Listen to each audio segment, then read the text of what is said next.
Hi, this is Tom Bodett. 20 years ago, my curious nature brought me to new frontiers. Well, now I'm heading out to track the journeys of earlier Americans who followed their own curious natures on America's historic trails.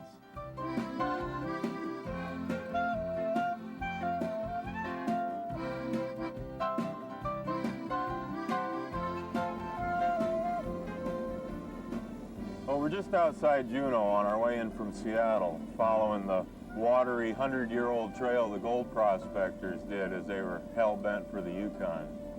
We're on an Alaska State ferry, which is going to drop us in Juneau, but most of them continued north to the muddy shores of Skagway. Our story, and the essential story of gold in the Northland, begins in Alaska's capital. In 1898, the world rushed to Canada's gold fields through southeast Alaska. But Juneau already knew about gold, and we'll see what's left of a huge gold mine there. Then we'll ferry up to Skagway, Alaska, where dubious miners headed over the passes that led to the Yukon. We'll find a few ghosts at Dyea, gold town gone bust, and then retreat to Haines, the quiet little town with a noisy past. All along the way, we'll be in the company of one of the world's last great wildernesses, the Tongass National Forest. Most of Alaska's major settlements sprung up around one gold rush or another, and the prospectors and suppliers who came with them. Welcome to Skagway, Alaska. We had Juneau in 1880, then Nome and Fairbanks in 1902, but no impact matched the stampede of 1898. The herds came mainly from the States to stake their claims in the Klondike Valley in Canada's Yukon Territory, and droves of them passed through Alaska. Juneau's the only state capital in the whole country. It doesn't have a road leading in or out of it, so you either got to fly or float yourself in here and then get a rented car to have a good look around. The city extends over 2,500 square miles, its hub ringed by mountains and a big blue glacier. But for 4 months each year, downtown Juneau feels far from isolated. A lot of local business depends on tourists off to cruise ships. You have a great afternoon, huh? You're a good little gold penner, and I knew you could do it. I just knew you could. When the ships are in, mobs of visitors flood the main streets looking for clues to Alaska's identity and pieces of it to take home. And Juneau's ready. All you have to do is hit the streets. You'll find places to join tours, poke through shops and admire native arts, and in the summer, Perseverance Theater turns to the days of gold. Gold! See it glitter in the sunlight, that is gold! It's your deed! Lady Lou Review is just one example of how the North Country celebrates its past. Gold! You can decorate a woman. And that image of the lone prospector with a gold pan, knee-deep in a river, prevailed with Yukon-bound stampeders, but not in Juneau. Because Juneau's golden days featured underground mines, noisy stamp mills, and tired men in tunnels. The Alaska State Museum helps us imagine Alaska long before prospectors came to Juneau. This exhibit, on loan from Russia, shows one aspect of the outsiders who claimed Alaska much earlier. In the 1700s, Russians arrived to explore their eastern domains and to traffic in furs. Many of these icons are from Irkutsk, which is in Siberia, and have never been out of Siberia before. And it's an icon written on a board which was taken from the Oak of Mamre, under which tree Abraham talked with the angels of the Lord. It's the real stuff.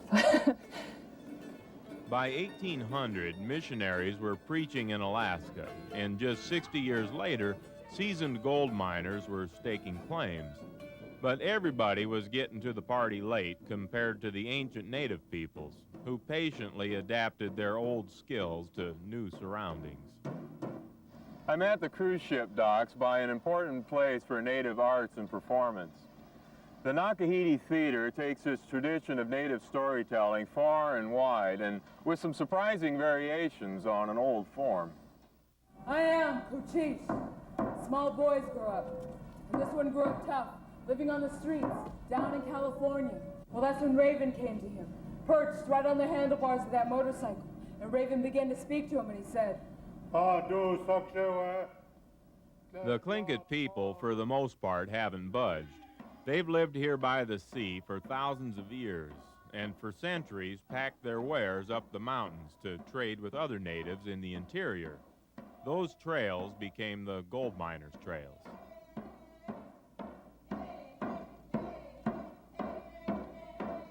For 200 years, the totems and masts of the Tlinkits existed next to the onion domes of the Russian Orthodox community, not always peacefully. Neither culture impressed America when U.S. Secretary of State Seward made a deal with Russia to buy Alaska. The year was 1867, and the purchase was labeled Seward's Folly and Seward's Icebox.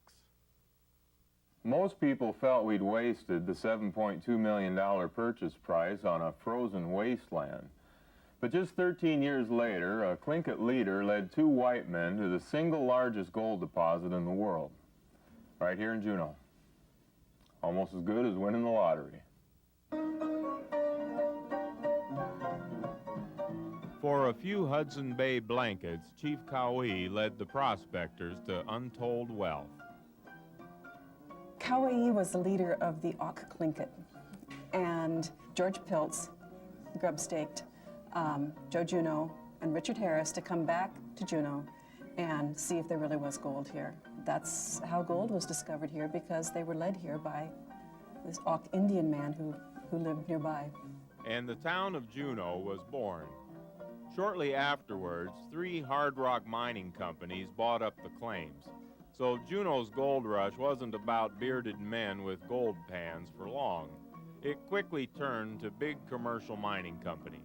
What you see here is what was once the single largest industrial operation in Alaska, very much responsible for bringing the territory status to Alaska, very much played a key role in the development of the Klondike, because many of the prospectors actually had worked at Treadwell and made their grub stake to go north to prospect.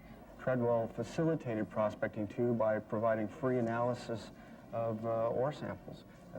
Didn't care where they came from. All told, they would mine 27 million tons of material, grinding it up, recovering the gold, and they would produce 100 tons of gold throughout its life.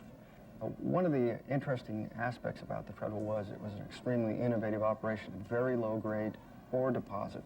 It means that it took a lot of rock to get an ounce of gold. In fact, it took an average of 10 tons of rock to get 1 ounce of gold.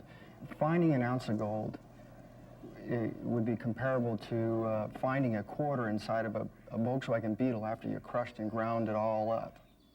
If you're going to follow Alaska's old gold routes, you're going to find yourself looking at a lot of mining remnants along hiking trails. We're on Douglas Island, just a 5-minute drive across the channel from Juneau, and we're heading for the start of the Treadwell Mines Trail. There's not much of the Treadwell left, but there's enough to see how powerful these mines were. Usually you're on your own here, but lucky for us, David Stone showed us the ruins and continues the story of the Treadwell mines. This was the general store was here, and that was the main office, and these are 3 concrete vaults. This vault right here was where they stored the gold. Treadwell did claim to pay the highest wages of any mining company in the world, but the daily routine was pretty tough. It was an 8-hour day like today, but it was 7 days a week. And if you were to go on vacation, you essentially were laid off, but you had a pretty good assurance you're going to get your old job when you came back. This is where the paychecks were handed out. Right here was the boiler room. That was the secretary.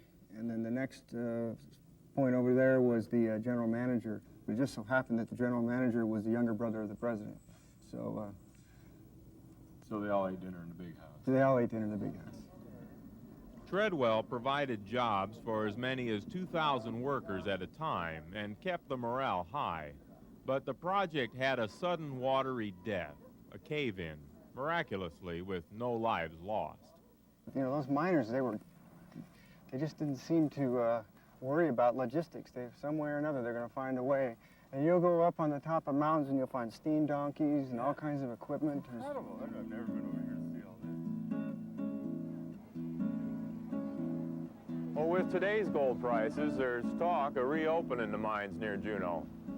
But whether they do or not, the gold legacy and influence prevails, from the carefully preserved old buildings of the boom era right down to the ground we're standing on. So this is all filled from old mill tailings from the AJ mine. Those mill tailings expanded the waterfront and made room for more development, with plenty to do indoors.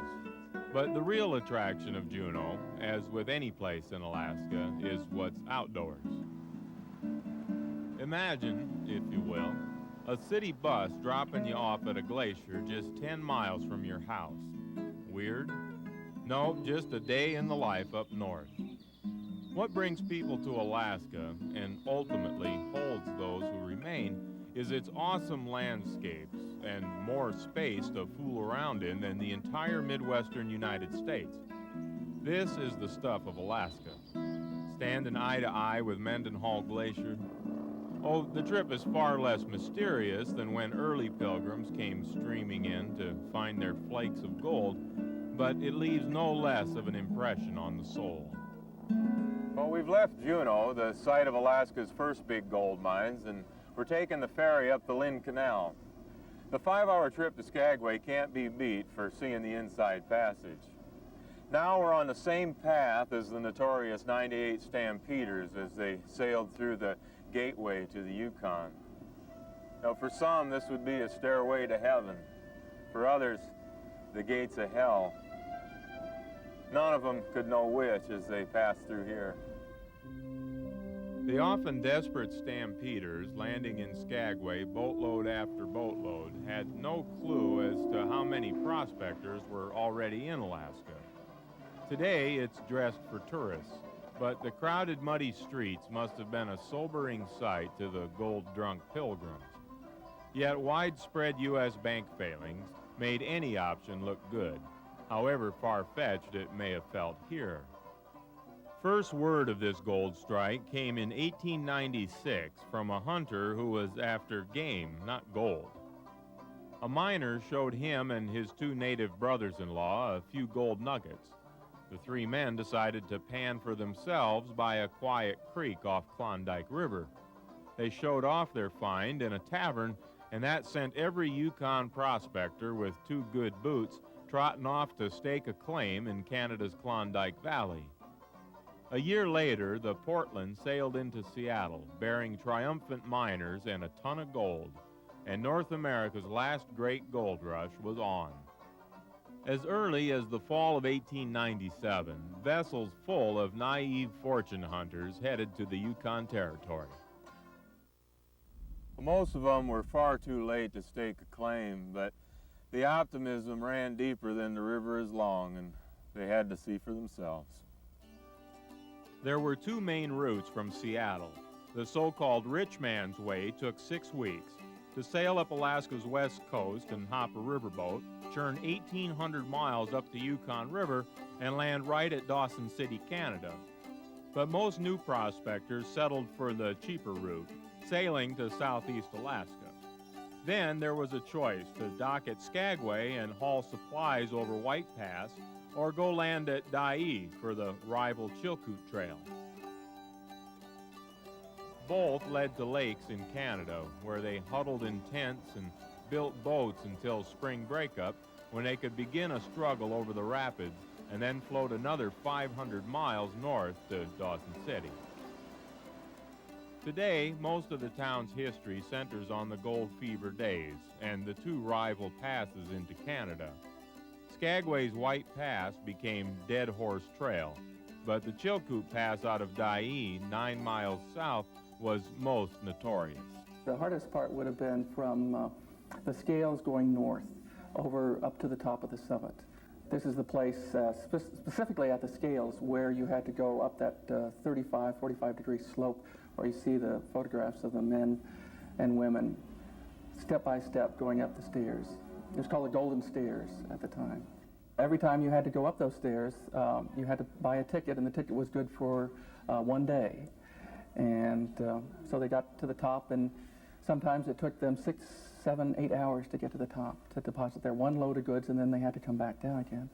Tens of thousands of men and women poured in, determined and vulnerable. They were outfitted with the required gear for a year, but many of them didn't know what to do with it. Some thought they had to waterproof their rubber boots with grease, and a lot of them hadn't seen a gold pan in their lives. Stories and songs about these naive gold rushers have been playing to audiences in Skagway for over 60 years now. So the teachers left their trolleys, the policemen left his beat, the pastors left their churches, and the ladies left the street. The juries left the courtroom, and the barber left his chair. Salesmen jumped the counter, the beavers everywhere. There's gold in the hills and the mountains and the rivers that are got to stake my claim. It's gold people right as the north wind of blowing, and it's calling up my name. There's gold in the hills and the mountains and the rivers, and it's calling up my name. To get a feel for the rival Chilkoot Pass, we're on our way to Dyea. It's a beautiful 9-mile trip from Skagway, and there's a bunch of ways you can get there. You could grab a tour bus or rent a car. You can rent motor scooters, even a mountain bike if you want to. But however you decide to get there, it's well worth the trip. It's hard to believe that Dyea and Skagway were once equally booming towns. There's nothing left of Dyea except some planks and a cemetery. Well, this is where the Chilkoot Trail began. Now, about 3,000 hikers a year make the trip to Lake Bennett. And that fall in '98, over 22,000 people headed up there. A lot of them turned back. And if they reached the lake, they still had to build boats to go 500 miles down the river. Canadian law required them each to carry supplies to last 1 year. But they couldn't take the whole ton of goods in one trip. They had to take it in basically 50 to 100 pounds on everybody's back. And so they did it in relays, one after another, back and forth, from one cache to another cache, and then eventually filling up to that cache and then moving on. The distance between each cache would vary, but it'd be maybe 3 or 4 miles, back and forth and back and forth. It took them, today it takes about 3 to 5 days to hike over the Chilkoot. It took them maybe 30 to 40 days.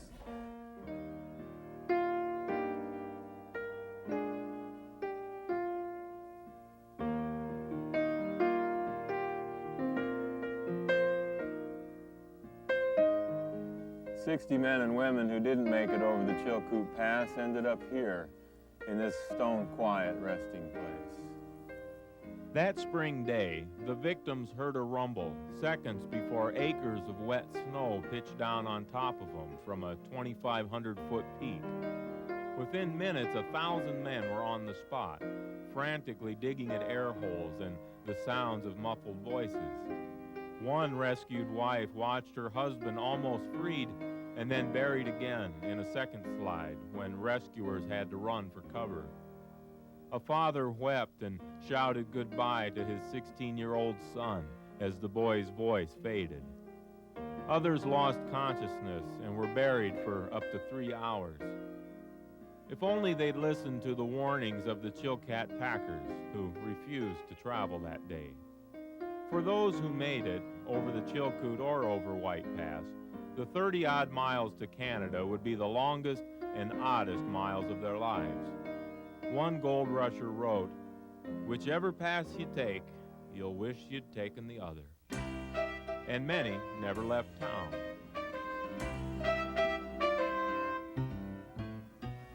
Well, Skagway was chaotic and lawless.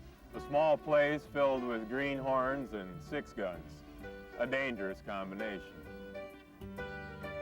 Still, things weren't totally out of control, and a semblance of Victorian life made its way here.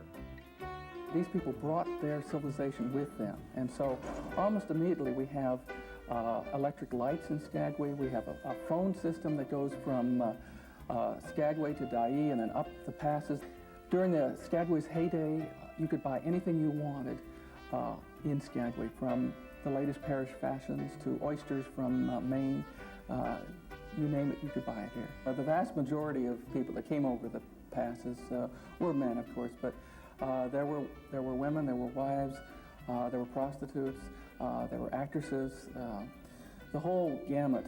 The women did everything the men did. They were miners, they drove horses, they were businesswomen, they ran hotels and restaurants. They were teachers, doctors, nurses. They did everything, including raising the children. On summer evenings in the A.B. Hall, Skagway's irrepressible buckwheat recites the ballads of Robert Service, a journalist assigned to the North Country during gold fever days. Cutting loose with the howl. I mean, when you're listening to the words, right, and you're going to be listening to the words, right, you're just going to be overwhelmed with this desire to come out with, yes, gold. We landed in wind-swept Skagway. We joined the weltering mass, clambering over their outfits, waiting to climb the pass. We tightened our girths and our pack straps, and we linked on the human chain, struggling up to the summit, when every step was a pain. Well, much of the pain ended when this train made its first 40-mile run up to Lake Bennett. Nobody would ever have to walk those high passes again. Within days, the ice stairs at Chilkoot were deserted, and Rowdy Dyea was just a ghost town. Of course, breaking track over White Pass was a dangerous proposition, and many experts thought it would never work anyway. In 2 years, over 35,000 workers helped build the railroad, but only 2,000 worked at a time. The work was brutal, and many just quit and went home. Others picked up their shovels and headed for the gold fields. Today, riding this railway up to White Pass and back takes 3 hours and is Skagway's premier tour. From here, it's easy to imagine the continuous parade of humans and beasts packing supplies, and to get an inkling of what Jack London saw as he walked the trail. He wrote, "The horses died like mosquitoes in the first frost, and from Skagway to Bennett they rotted in heaps. Men shot them, worked them to death, and when they were gone, they went back to the beach and bought more." 100 years later, it's a thought-provoking and beautiful ride. Our final beautiful ride is a great day trip to the small town of Haines. We're 40 minutes away by water taxi, or 10 minutes by plane. If you want to drive from Skagway to Haines, it's 350 miles. Gorgeous, but long. Cruise ships and the ferry stop at Haines, but it's still pretty much untouched. The gold connection is well explained in the town museum. The Tlingit people lived in this area, and they had several trading routes, which they took their goods up to the interior, which is now the Yukon, British Columbia. 2 of them were the White Pass and the Chilkoot Trail, which went out of the Skagway area. And then the third one went up over the Chilkat Pass. It went up the Chilkat River and over the Chilkat Pass. That's the one that Jack Dalton developed into his trail later on. Dalton introduced horses to the Chilkat Pass, started trading posts along the route, and turned the 300-mile pass into a controversial toll road for the miners. Within 10 years, the United States Army established Fort Seward, which also helped keep order. Far more lasting landmarks are the Cathedral Peaks, the mountains surrounding Haines. You know, they've watched over the sometimes laughable endeavors of man for centuries. Many people in Alaska live like the pioneers who preceded them. The vast lands and remote vistas still attract the type of characters who are willing to put up with a few less of the creature comforts to gain the greater profits of a quiet life in a most spectacular part of the world. Even though it is peaceful here, Haines does have its share of activities and social amenities.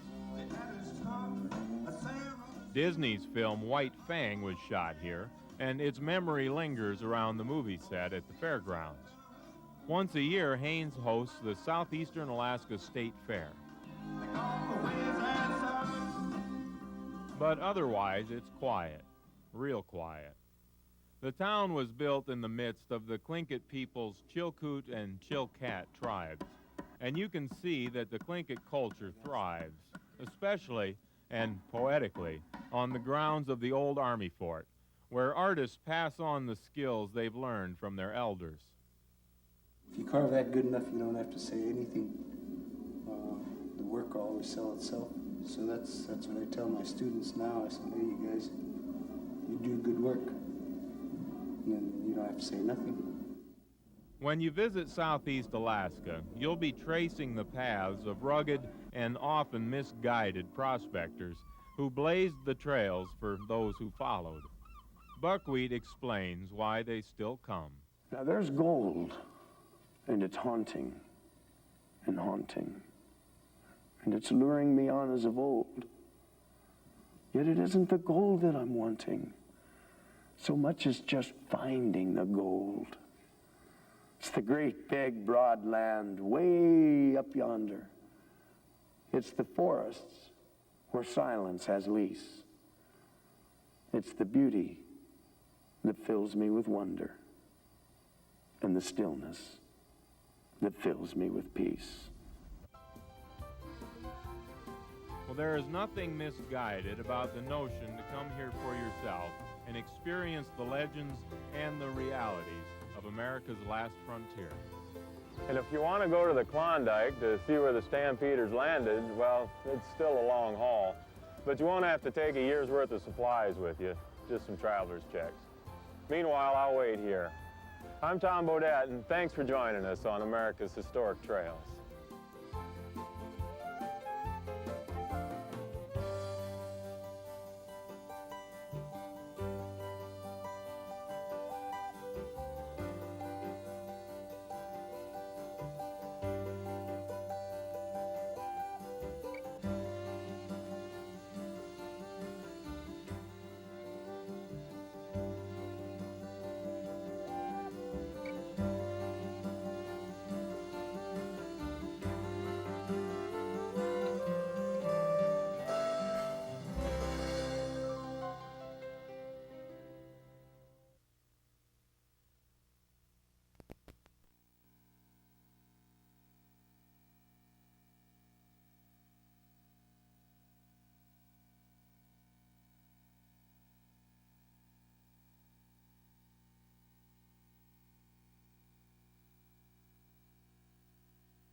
Celebration 2000, a time to rejoice, remember, and revere the Tlingit, Haida, and Tsimshian people.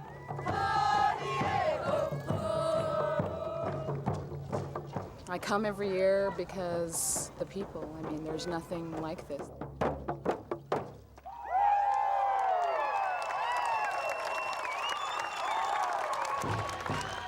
Well, it gives young people a grasp of their heritage.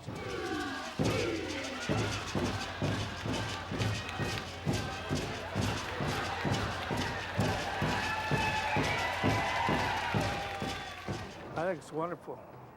It's good for the young people, it's good for all of us. All the knowledge was tucked away years ago, and reopening it is the utmost challenge, and we're meeting the challenge by doing this. It just makes a guy feel great that it's happening. It makes me feel good, you know, like expressing yourself, you know, the true meaning of who you are, and, you know, so people don't forget. Celebration, a biennial gathering where families reunite, where clans, dance groups, and artists reveal the vitality and strength of their culture.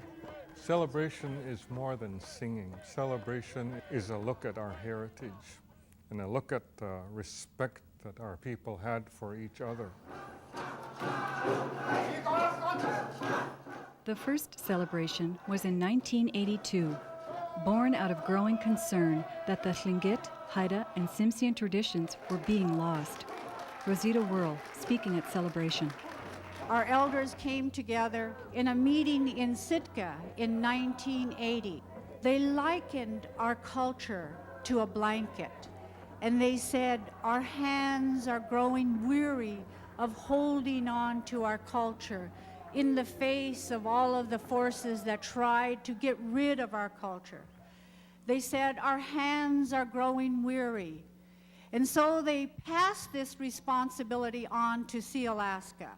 With the elders as their guide, Sealaska formed the Sealaska Heritage Foundation, an organization dedicated to preserving, promoting, and maintaining the cultures and heritage of the Tlingit, Haida, and Tsimshian people. Celebration. There's nothing else like it in Alaska. It's the largest gathering of Southeast Indians, and it's growing every year. More than 1,700 dancers, some 50 dance groups, and over 40 artists journey to Juneau from Seattle, Anchorage, and every community in Southeast Alaska.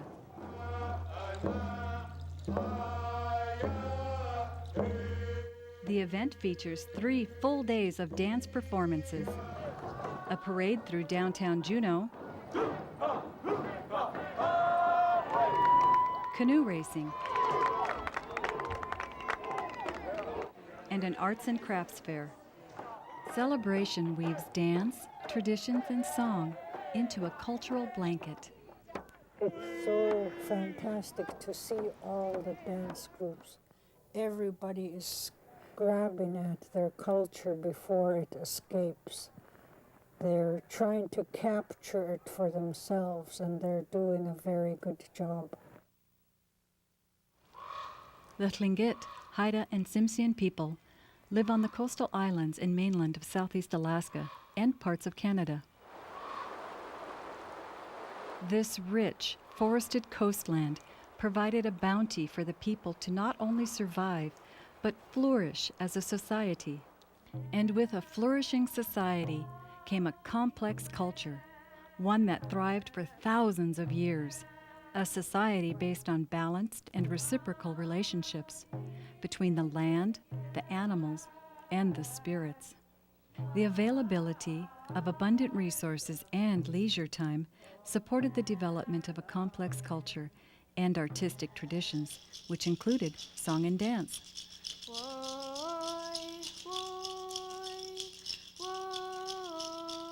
Singing played an integral part of Tlingit life. Songs recorded history. They reinforced social and family ties. They symbolized the special relationship between the Tlingit and their environment. Songs were composed for every emotion and situation. Singing was considered honorable and important. Everyone participated.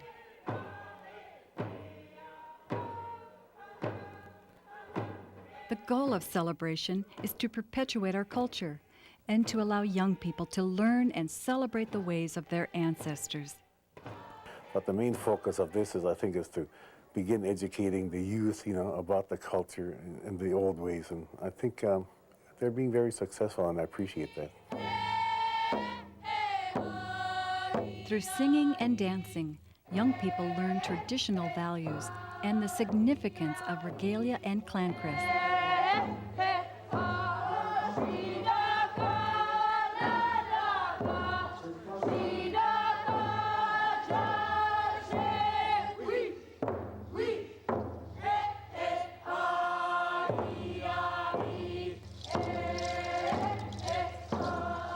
You see the young people now, the little ones that are just learning how to walk. They're not only learning how to walk, they're dancing along with the rhythm. So, and they're learning their language. They're learning not a second language, they're learning their own language first.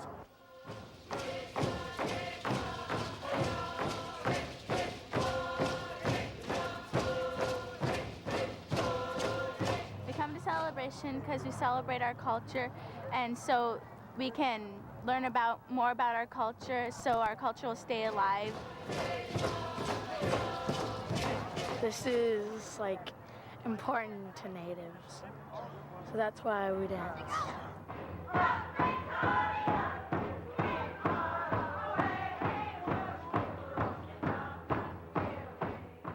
My grandmothers, they told me that what they are passing on to me is to be passed on. I'm not to sit on it, is how they said it in Tlingit.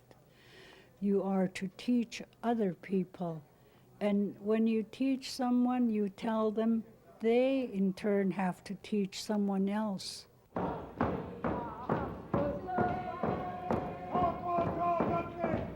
The elders have knowledge of people who were before them, the oral tradition people. And there were some valuable lessons handed down to them from experience, from hardship, from trials, from whatever. And each elder carried particular gems of the culture. And these gems they would share with those who followed.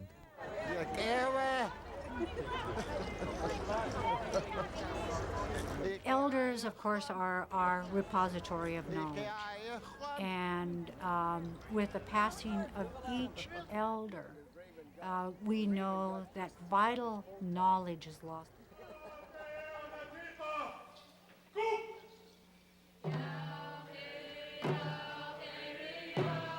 Part of that vital knowledge includes understanding the ownership of songs, which are regarded as valuable property. The ownership laws of songs we have to hold dear to our heart in respect to the ancestors that have gone before us. It's not like we could go out and just come up with a song and say, this is a song we're going to use.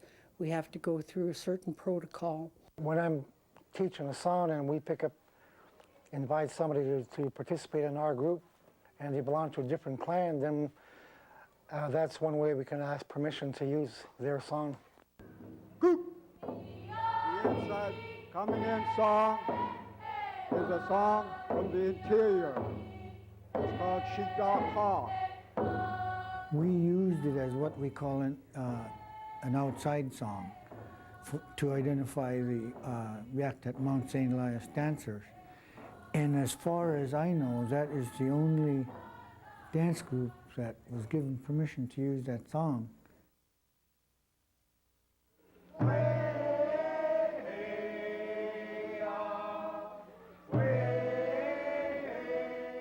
The spirit, or Yekuti song, is one of the most sacred songs performed at celebration.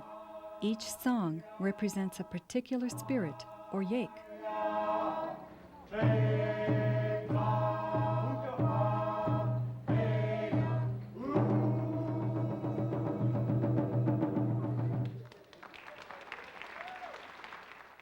Song leader Gilbert Fred tells the story of the origination of two blanket dances. Before the flood, the Deshitan loved to go down to Prince of Wales Island for the big koho and sockeye. And when they were down there, they had a war with the Kushta Kwane, supernatural spirits. And the Tlinkits were getting the better end of the Kushta Kwane. And so they called for a Guakan peace dance, peace ceremony. And at this peace dance, the Kushta Kwane told the Deshitan, "We will come in."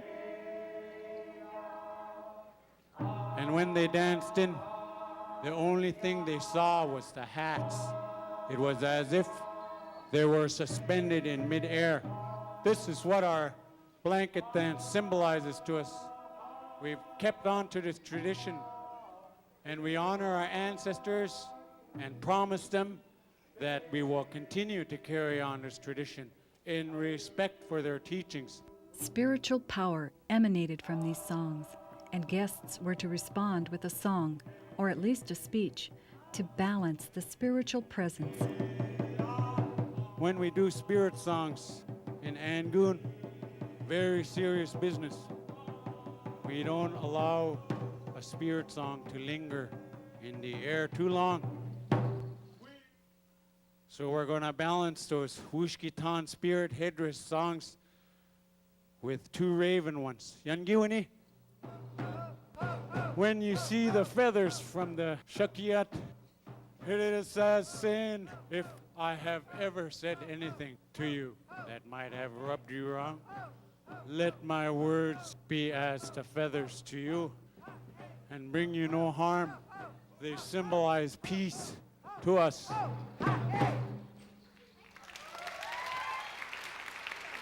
Yeah, we've been traveling, huh, Susie? Huh? We traveling. Susie, come down. She come from Whitehorse. Yeah, you got no. You got problem it's there. falling down. During Celebration 2000, a break in the dancing occurred when members of the HC and Tuwu Tlitsin Sha dance group from Juneau performed a skit of 2 Tlingit elders. For nothing. Have a husband just like that.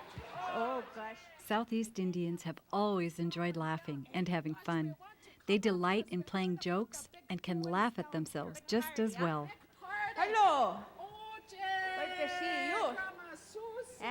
She come all the long way. way. Whitehorse. Yukon way, that's long ways, huh? Yukon, she come all. How many Yukoners here say, woo? Gee, that's there was good. like 10. Yeah, there's 10. That's good. Well, they come out. That's good. That's good, you come. I gotta Everybody move else up is at there. Kmart, huh? We was afraid to come back after that photo this morning. Gee, that gosh. took how long, huh? How long does it take to take a picture? We was waiting and we was hot. There was nowhere to sit. They were just pushing us around, huh? I know.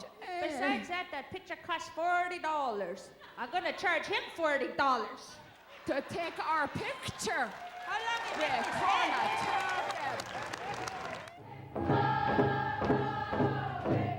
The Yakutat Mount St. Elias dancers perform the ptarmigan dance, a dance that reflects the close relationship between people and animals. The arm motion is like the ptarmigan, and you hear when we're singing, the kids are imitating a ptarmigan. And then George shoots him with his shotgun, and they fall. And then the song just starts again slowly. Like they're coming back to life.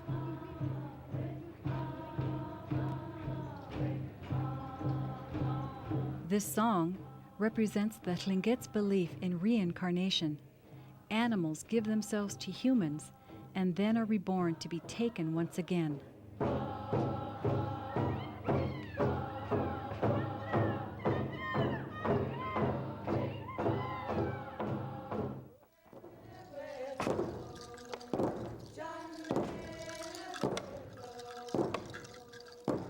Dancers often imitate animals or the spirit of an animal.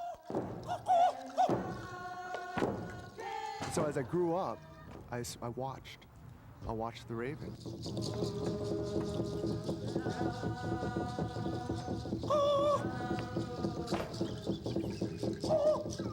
I learned and imitated how they walked. And how do they move their heads? If you watch the raven, they're always looking around, curious, very alert, and jumping around, very curious animals.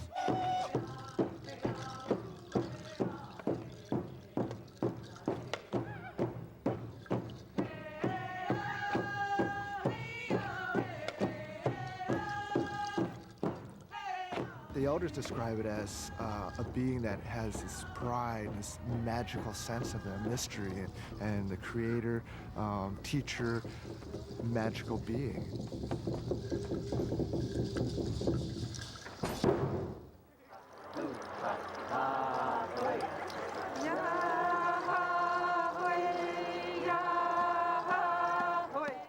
Regalia is a vital element to ceremonial dancing, with the greatest importance being placed on one's crest, which is a symbolic representation or insignia of the clan or house group to which they belong.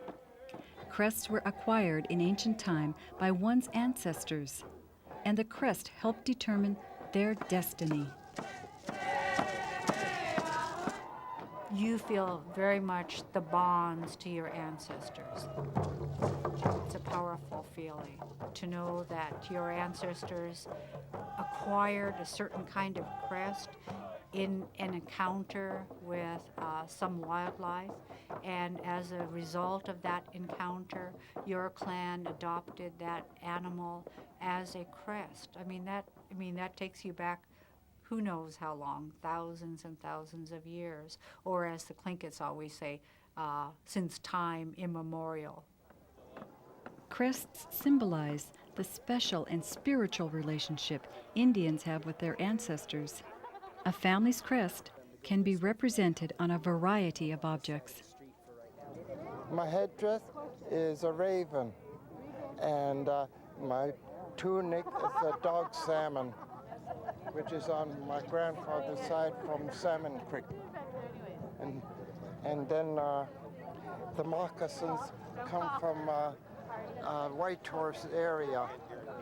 Regalia is not just decorative or merely functional, but also conveys information. She's wearing a raven. You know she's from the Duckdainton Hit House because she has a seagull on it. She follows her mother's side, and I'm her mother, so Duckdainton Hit. A crest serves as identification today, just as it did generations ago.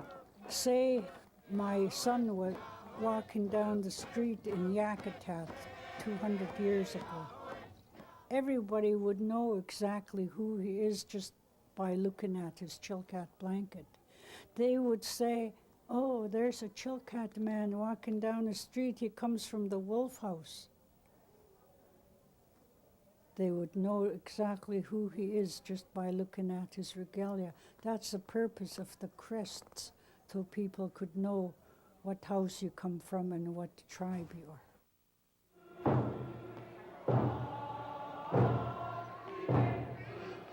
Regalia in ceremonial dance is inseparable.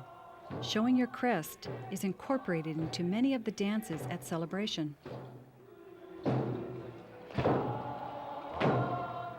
When that person came in backwards with their blanket, you immediately knew where that blanket, what clan was coming in dancing like that. And that was the reason why they came out dancing backwards, so that people could see which clan was being represented.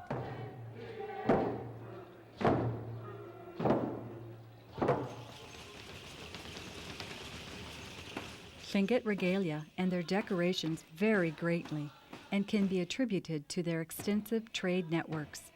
The Tlingit adopted and incorporated designs and styles from different peoples.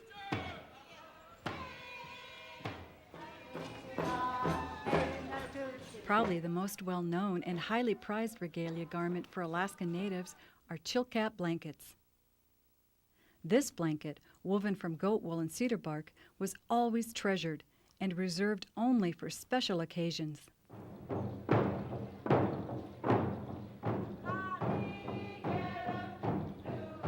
The fourth generation Tsimshian dancers performed their button blanket song at Celebration 2000.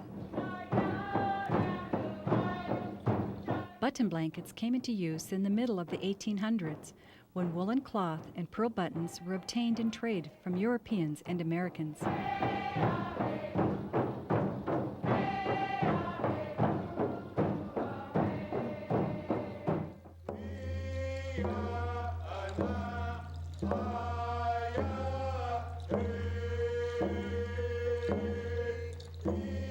Masks rank among the most sophisticated art forms created by Northwest carvers.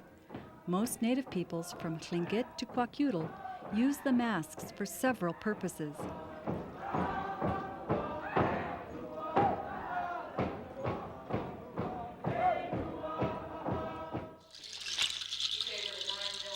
The mask was a tool of the shaman, representing powerful spirits and spirit helpers, such as crest animals.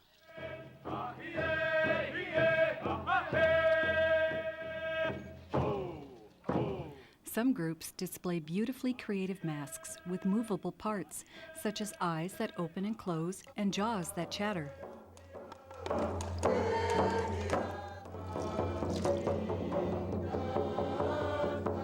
The Rainbow Creek dancers perform with large transformation masks, which symbolize multiple spirits. These lightweight masks are fastened to the dancer by a harness. Long strands of shredded cedar bark hang from the masks and the shoulder, covering the dancer.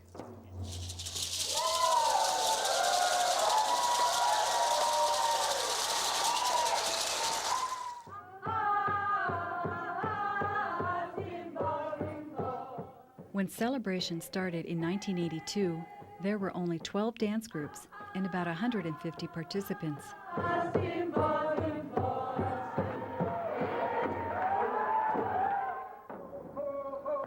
The face of Celebration has changed throughout the years. If you looked at the first celebrations, you'll see that it was comprised mostly of older people and adults, and there was an absence of children. And now today, of course, when you go to Celebration, more than half of the participants are children or young adults. So I think that's been the most dramatic change.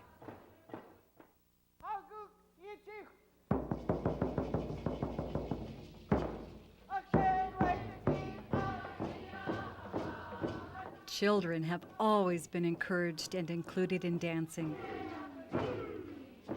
Many of the young people in the first celebration are now today's most skilled dancers.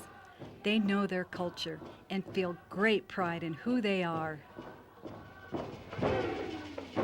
It gives them a sense of belonging, and they do traditionally belong to the clan and to the tribe.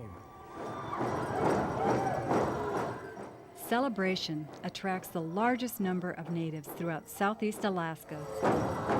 It's a time for elders and young people to come together and celebrate their heritage. I think that Celebration symbolizes our culture and our cultural reawakening. And I would say that after 20 years, it also represents an affirmation that we're going to be here. Even though our world has changed around us, we've managed to incorporate those changes into our culture.